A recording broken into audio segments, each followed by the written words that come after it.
want to share a little bit of that journey with you because unfortunately, the dark side of motivation is experience. And I'm sure many of us have gone through experiences that lead us to where we are now. And what I want to do is give you a little bit of background so that I can give you some next steps so that maybe you don't fall into the same rabbit holes that I have. Sound good? All right. I think it's interesting that Dr. Norris was just talking about carrots and I'm talking about rabbit holes. We did not coordinate on that ahead of time, but I think that worked out very nicely.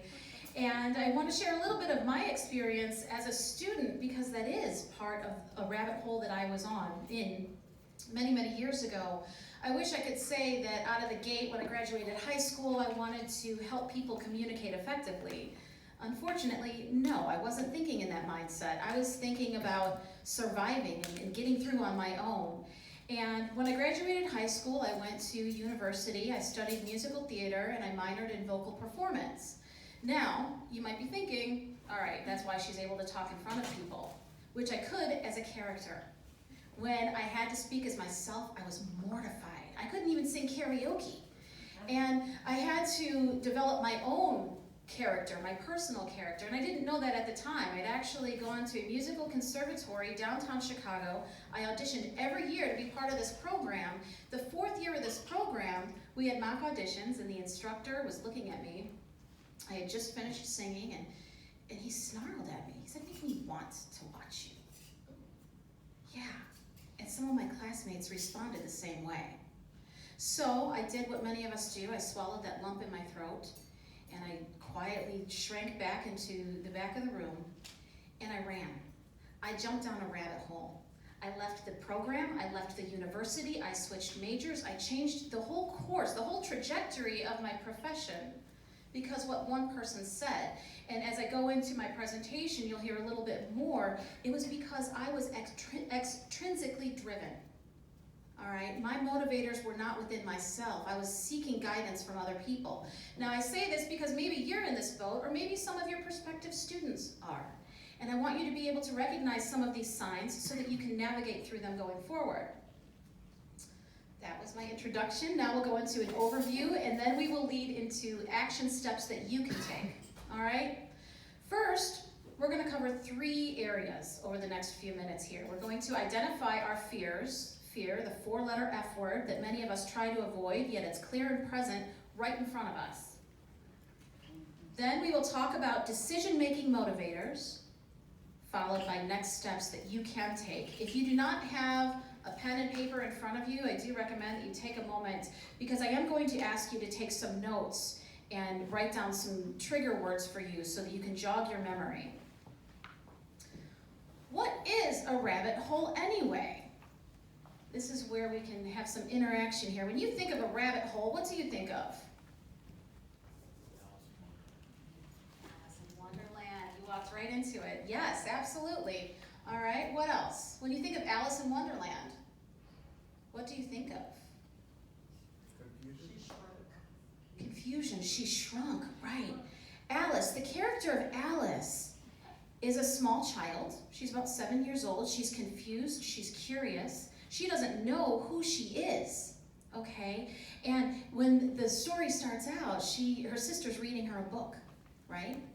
And I like to apply the characters here in the workplace. So if you will divulge with me and just think of some of the characters in your workplace as the characters I'm about to mention. Alice is disengaged, isn't she? She's not paying attention to her sister, to the story. You know, all of a sudden, in her mind, her sister is just speaking in the background, blah, blah, blah, like the grown-ups in Peanuts, wah, wah, wah, wah, wah, right? And then you don't hear the sister's voice anymore, and then all of a sudden she sees a rabbit. And then starts the adventure. In this case, it was an adventure. Our rabbit holes were not as lucky, are we? So Alice is confused. She is disengaged. She follows the white rabbit. Now the white rabbit actually is the character that brings us throughout the story, but never really interacts with Alice. He doesn't guide Alice on what to do. She's just chasing the rabbit who's always late. And when we jump down those rabbit holes, we're doing that, aren't we? Sometimes we're given a deadline or we're given a task and we feel that we have to complete this right away, and then we jump down this rabbit hole, and then what? We don't have really any guidance, do we? Then there's Cheshire Cat, who ironically in this story is the only character that truly listens to Alice. There's the caterpillar, who's the advisor, which as many coaches say, who are you anyway? They ask those clarifying questions, right? The caterpillar never really guides Alice, but just encourages Alice to figure out who she is, which she doesn't know. So it's a moot point. There's the Mad Hatter, which if you're applying the Mad Hatter in your workplace, the Mad Hatter is the person who does it that way because they've always done it that way and they're never going to do it any way different. The Mad Hatter is stuck in perpetual tea time. True story. And then you have the Queen of Hearts, who is the positional leadership holder with no authority over anything or anyone. She always says, off with their heads, but her demands are idle. Nobody chops off anybody's head in that story. So if you take a look at that, in Alice in Wonderland, when we think of that, that's recapping a little bit of the story. However, in our rabbit holes, we get stuck. As I mentioned earlier, when I had that experience at college, and I jumped down a huge rabbit hole because of my motivators. I want to take a closer look at fear. 99% of our fear is non-physical. Think about that. Think about something that's looming over your head right now, a decision that maybe you don't want to make, or maybe your students don't want to make. Maybe they're afraid of that next step in school. 99% of that is non-physical. This is where I want you to take a moment, and I want you to really think and write this down. Where is an area of your life, your career right now where you feel stuck? We're diving deep, and I'm going to give you a moment to write that down.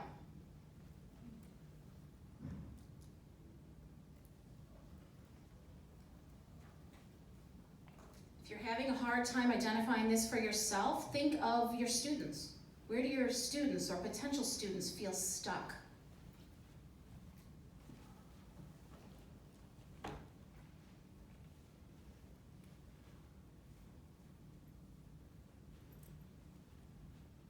I'm not going to make you say this out loud, so you can keep it to yourself. That's fine.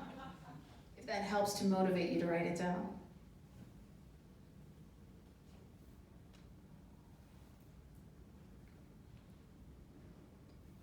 Do you have an idea in your mind? All right.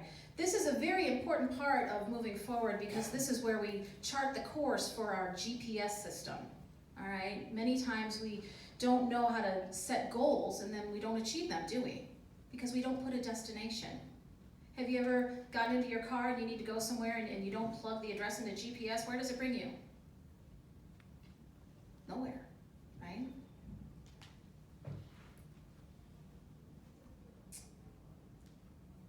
I want to take a look at the actual drawing of the brain here. As Dr. Norris mentioned earlier, everything is changing around us, right? And we adapt to change very, very differently, all right? When we are confronted with a new idea, a new concept, that frontal lobe of the brain, that blue section right there, actually shuts down. It closes up shop, it goes on vacation. You can't find it. The temporal lobe, the emotional part of the brain fires up. That's the emotional part. And so when somebody is already in their emotional brain, maybe you have a student or somebody at work or somebody coming up to you in an emotional state of mind, you are not going to be able to communicate with them with the frontal lobe of your brain because they're already on a different operating system. And guess what? If you think that getting emotional is going to help you communicate with them any differently, no. That's not how that works. Okay, there are a couple of tricks that you can use. Actually, one trick that I use, and it confuses people sometimes, but bear with me here. If somebody is in an emotional state, there are a couple of things you can do. If you talk a little softer, not condescending, okay, but if you speak a little softer, and then they have to lean in, then they have to get a little quieter, all right? That's one way of navigating through an emotional conversation so you don't jump down that rabbit hole. But also, this works well with children if you ask them to answer basic math questions. What's 2 plus 2? What's 4 plus 4? What that does is it starts to wake up that frontal lobe again. Asking them for facts, you're waking up that frontal lobe. Rarely do our fear-based decisions yield long-term desired results? Do you agree with that? Yeah. Think about that. Because we make these quick decisions, these fear-based decisions, and they don't pan out, do they? Fear-based decisions are extrinsic motivators. What do you think that means to you? If something is extrinsic, what does that mean? From the outside. From the outside. You're seeking guidance and support and everything from the outside, yet it's not part of who you are. And that's the battle of the head and the heart that we all face, right? If something is in our heart, it's intrinsic. It's part of who we are, and we're following that course. If something is extrinsic, our brain is getting the better of us. And we can overthink till we're blue in the face. And then we jump down a rabbit hole and we go on this adventure sometimes, and sometimes it's just a waste of time. And we end up right where we started, and probably a lot more frustrated in that process. There are actually 3 types of fear that I'm going to share with you today. There's anxiety, panic, and dread. All right, here's the difference between all of these. Anxiety, the possibilities of what could go wrong. What if? You're second-guessing your actions. That's the very beginning of the head-heart battle. Secondly, we have panic, fight, flight, or freeze. You know that moment I mentioned when I was in that class? I had that lump in my throat, and what did I end up doing? I flew very far. It's a disconnect of body and mind. That's when the frontal lobe actually starts to break down, shut down, and the temporal lobe starts to fire up. Then you start to spaz out or completely shut down. You agree with that? Can you think of a time in your life that you've been panicked, and that moment that your rational thinking just shuts down, closes up shop? How productive are you when you're in that state? Not very. And lastly, nothing is right, everything is wrong, everything's going downhill, absolutes. All or nothing, black or white, nothing in the middle. That's dread. And dread is the most crippling because that stunts us. It gets in the way of our logical thinking. There's nothing going on rational right now. We're completely in the temporal lobe of our brain. By being able to recognize these fears, and if you did write down an area where you're stuck, right now I'd like for you to take a moment and write down, what is your level of fear in overcoming your area of being stuck? Is it anxiety? Is it panic? Or is it dread? Some people say, oh, I dread going to meet this potential student, or I dread going into the office, or I dread going to a certain place. You're literally dooming yourself to failure.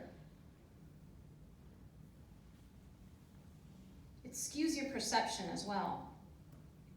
I want to share with you now some fear-based decision-making red flags, and maybe you've seen yourself in this process, okay? You fear change or fear of the unknown. Fear of judgment or rejection, that's a big one, right? Many people are actually afraid to do public speaking because they're afraid of rejection, or they're afraid of being judged. Fear of failure. Fear of scarcity, not having enough. You're afraid of having enough, so you don't try to do anything more. You just hold on to what you have. Feeling safe. That gets us into a lot of trouble, doesn't it? Sometimes where we are is in a rabbit hole, but then the world around us changes, and we're right in the thick of it, aren't we? And we feel safe, so we don't try to do anything beyond that zone because we're comfortable where we are, or so we think. Sometimes we give up what we want because we want to keep the peace. Maybe there is somebody around us that is like the Queen of Hearts. And it's better to just lie low than to cause a ruckus because you're afraid of the unknown, or you're afraid of that judgment. How about a gut feeling that you're not making the right choice? Have you ever had that feeling? And you still go ahead and do it anyway? Because your mind says, maybe it'll be okay, maybe it'll turn out okay. Does it? And negative self-talk. How many people people admit that maybe you've had some negative self-talk? I would hope that at some point everybody is comfortable raising their hand, because sometimes we are not nice to ourselves. And we beat ourselves up so that other people don't beat us up. We beat them to the punch, right? I want you to take a look at this list and apply that to that attribute where you feel you are stuck. What is that fear? You've got a list of, 8 of them to choose from. Which one of those attributes applies?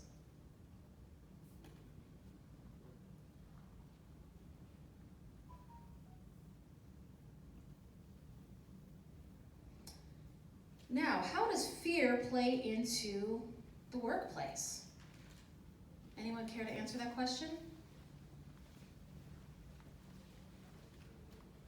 Not all at once. Anyone care to take a guess? Fear of termination. Fear of termination? Well, it's with us. It's with us everywhere we go, isn't it? It's part of who we are. We carry our doubt, our negative self-talk. And when we bring that into the workplace, how do you think that impacts the workplace? Positively? No, it brings down the culture. It does bring down the culture. Many people have seen this, but I want to share this. Again, the 2016 Gallup poll of employee engagement tells us that 51% of the US workforce is disengaged at work. Just like Alice is disengaged in that story, people are disengaged in their job, okay? 31% of the workforce is engaged in what they do. Many of that percentage, many of those people are actually managers. 18% of the US workforce is actively disengaged in their job. And these are the folks, they don't care if they go down with a sinking ship, they don't care if they take you with them, they are just the negative, toxic people that are making life hell for everybody else in the workplace. And the reason I mention this is because everybody falls into one of these pieces of the pie. And maybe you're not engaged where you are. And maybe that feeds over into how you talk to your students or how you invest your time with people. And I feel that that's important to mention, because we bring all of this other stuff with us everywhere we go. And it might even be feeding into our jobs. And especially into that bottom line of the students that we are or are not enrolling. So where are you? Are you engaged? Are you disengaged? Are you actively disengaged? I hope not. I don't think you'd be here if you were. If you are feeling defeated in an aspect of your life, you are more likely operating in a fear-based capacity. Do you agree with that? If you're feeling defeated, you're more likely than not operating in a fear-based capacity. Now, how do we change that? How do we get out of this rabbit hole? How do we climb up? By switching to an intrinsic mode, you are more likely to yield your desired results. Think of intrinsic as intentional, okay? You're making a choice. You have the power over the situation. That area where you feel stuck, we often give other people, other circumstances that power. You can take it back. How do we do that? Through making intentional decisions. The average person makes 35,000 decisions in a day. Think about that for just a moment. I mean, I'm exhausted thinking about that. Yeah, a couple of people are like, what? Now, to be fair, 90% of those decisions they're subconscious, based on the habits that we have formed. But that still means that we have 3,500 decisions that our cognitive brain makes in a day. Now, if you don't believe me, I will tell you that 250 of those decisions are food-based. All right, so that takes away a little bit of that number, right? Think about it. You're driving here. What route do you take? What lane do you go in? Which way are you turning? We make so many decisions in a day, right? Effective decision-making erodes throughout the day. And I'm sure you can agree with that, because I can tell you, I hate making dinner. By the time I'm done with work, I don't want to think about one more thing. We get tired. They've done studies with judges throughout the day, and they've had the same scenario up in front of the judge in the morning, the afternoon, and at the end of the day. And when do you think the judge is the most lenient? Morning. Morning. The morning. They have a fresh perspective. They're looking at the case in front of them. By the end of the day, they're like, this is the third time I've seen this situation. So if you ever have a court date, hope it's in the morning. Please don't let that be your takeaway from this right now. People get overwhelmed when making too many decisions at a time. And think about that even applying to your students, right? They're overwhelmed with all these decisions that they have to make. So what we can do is help make their decision a little easier. Put more information in front of them and curate it in a way that it appeals to them. The brain relies on two networks for decision making. Cognitive control versus risk versus reward. Cognitive control determines risk versus reward, and value-based.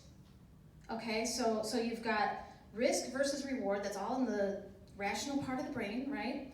The value-based is more in the temporal lobe, and people that are depressed, they really have issues making decisions, okay? And I'll get into that in the next couple of slides, but nothing appeals to them when you're depressed. And there's a reason for that. It's because we have gray matter in our brain. It's the gray matter. Maybe you've heard people with Alzheimer's and Parkinson's, they have loss of gray matter in the brain. They're finding that people who have depression are also lacking that gray matter in the brain, so it's harder to find that value to make a decision. Financial decisions force the poor to make many trade-offs.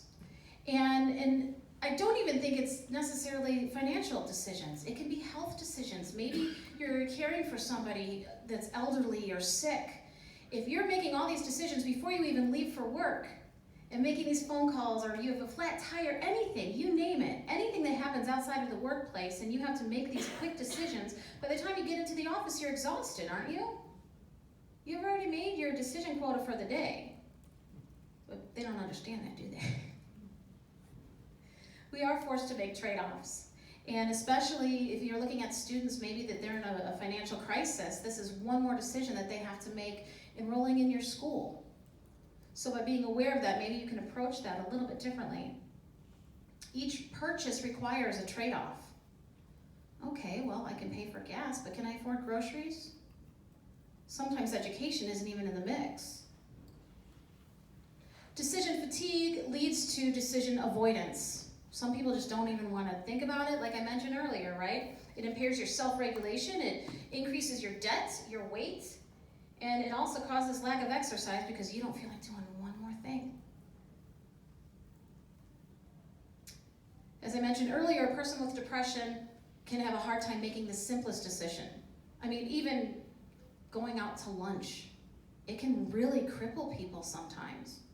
And it's not them being dramatic, it's a legitimate concern. And it's because they fear making the wrong decision, even on something simple. People with depression are more likely to lack motivation, and I don't have all the statistics on how many people suffer with depression here, but there are so many people that are struggling, and we don't know, we can't see it. But when we're dealing with people that are depressed, or if we are depressed ourselves, it's that much harder to find that motivation. There are physical attributes, as I mentioned, the loss of gray matter in the brain, okay? And the gray matter helps us to make decisions. So with all of this information, what do we do? I've thrown a bunch of stuff at you, information through a fire hose. How can you take these next steps and get unstuck? Identify the extrinsic source of your fear. What part of the fear is beyond you? Where you wrote down, where you felt stuck. What part of that is extrinsic? You're waiting on a response from someone. You're waiting for that circumstance to change.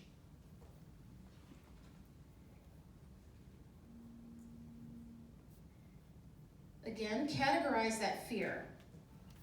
Is it anxiety? Is it panic? Is it dread?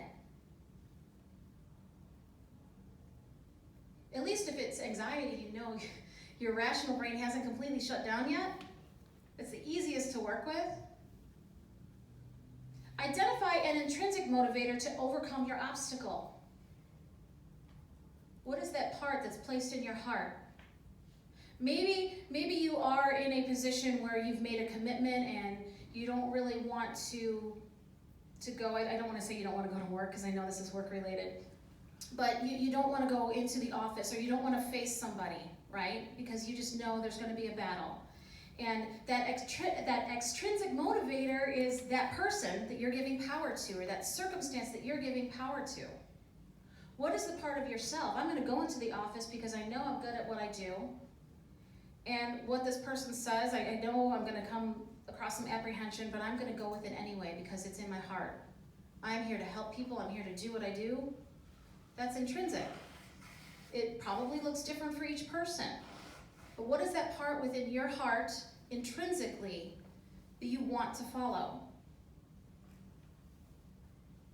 Take action to overcome your challenge. It's great to take notes and to have these ideas, but you know what? It's only as good as words on a page if we don't walk that walk.